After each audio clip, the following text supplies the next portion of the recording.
What's changed in society today in work, entertainment, media, politics, everything is it isn't the fact that things are harder or things are worse. Things are just dystopian. Things are just so, I don't know. I've been trying to come up with a way to describe the time period that we're in now. Everything is so dystopian. It's so fake. Everybody's just kind of running around pretending like they're not struggling, pretending like they're not losing their minds. And it's pervasive. You can feel it. You can sense it. You can tell that there is something happening, that there is a decline. The collapse is taking place. And you have narratives and counter narratives to control what the masses think. And what I've come to realize is this. As I was thinking about work earlier. What's changed about work, like I was just saying, is how dystopian everything is now. It's very, very weird. And I used to say this all the time, and I just found out that what I'm about to say, it was wrong. It's not necessarily the truth. That's what we're fed, right? And that's corporations, companies, are number one concern is maximizing profit. I used to say that all the time. They only care about the money. It's the money, it's the money, it's the money. And that's true to a degree. But maximizing profit in today's time period isn't the only goal. No, especially when you're dealing with work, the number one goal, even if your company loses money, is control. Complete and utter control. They don't want people who just do their job, go home, don't bother anybody. Maximizes their profit margin. That's not their number one concern anymore, because we're moving into techno-feudalism. They need obedient slaves. That's the time period we're moving into. They don't want any autonomy, any glimpse, any blemish of autonomy. Therefore, they need people, even if you're the worst worker, even if you are very, very mentally challenged, it doesn't matter. What corporations need now is strict obedience. Because I say this and it's funny. I say, hey, my company needs robots. They don't need me. But it's just me cracking a joke, but it's true. Because companies like the one that I'm at now is made for AI. It's designed for AI to come in, thrive, and take all our jobs. What I'm doing. I'm not going to tell you what I'm doing, but what I'm doing, AI can easily sweep in, take this job easily. That's what they're preparing for. Another thing companies are concerned about doing is cutting costs. Cutting costs in general. So we're at odds. We're at fundamental odds. Polarizing ends of the spectrum. On one end of the spectrum, we're trying to figure out a way how to maximize our return. And they're trying to figure out a way to cut cost. You get what I'm saying? So that's where the tension is drawing from. It's the tension between employer and employee. And that manifests in passive aggressiveness. That manifests in toxic work environment. Weird dystopian energy.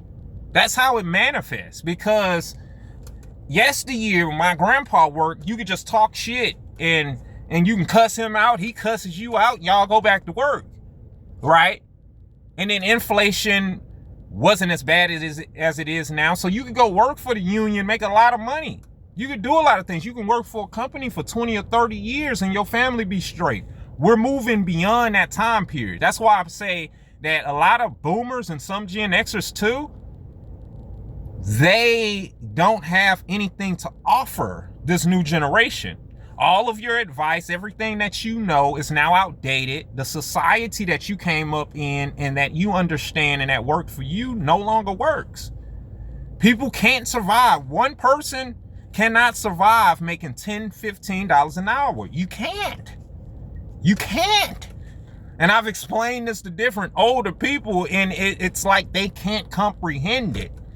They can't understand it. It's like, yeah, you can. No, you can't. Because we're dealing with incredibly ignorant people who are limited in their understanding about how the world and how society works.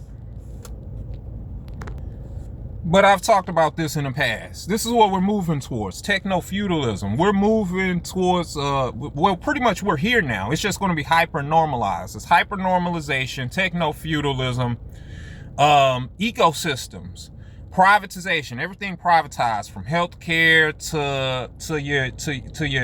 from healthcare to the housing market to media. Everything is going to be privatized. The streets, states, everything privatized by these companies. We're going to be governed by corporations in the future. That's how it is. So they're setting the stage for us, and I've said this in the past. I'm sorry.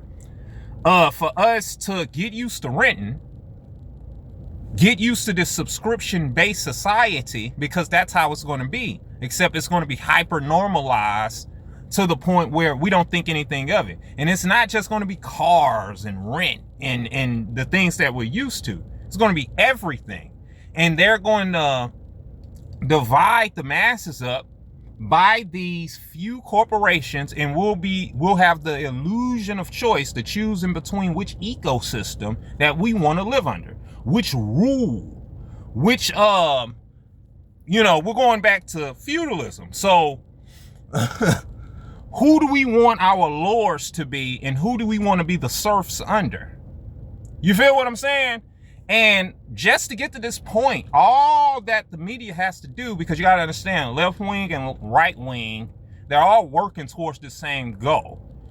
Continue to feed the masses symbolic rhetoric, continue to feed the right wing ideas of Christian nationalism and making America great, but don't ever do anything. Just pump the airwaves with these talking points, with these narratives, and also create the counter narrative. They create the narrative and the counter narrative. Same thing on the left. Give the left just enough things to have voices of dissent, but never to go beyond that. Because if you go beyond that and you actually start looking at BlackRock, you start looking at these hedge funds, you start looking at, shell banks and these offshore companies, and you start looking at the stuff that I'm looking at, then people will finally know what the actual issue is. The actual issue was never immigrants or immigration. What was going to happen here in America with globalization was going to happen anyway, because the numbers, the populations have gone down to shit in this country. And corporations, when capitalism and capitalizing is the only goal, well, corporations are going to get that cheaper labor and that consumption from another group. They're just going to exploit other markets. That's how this works. And I go deeper in some of my writings, but one of the things that I'll write is white supremacy is crumbling right before our eyes. Why? Because it's no longer beneficial to corporations in a system of unchecked capitalism. They don't give a damn about white supremacy. Just give you enough symbolic rhetoric, just give you enough symbolism, just like they did black people. Gave us an MLK drive and a statue. That's your freedom, while we continue to concentrate all of the wealth. And that's all I got right now. You guys better wake up. Everybody.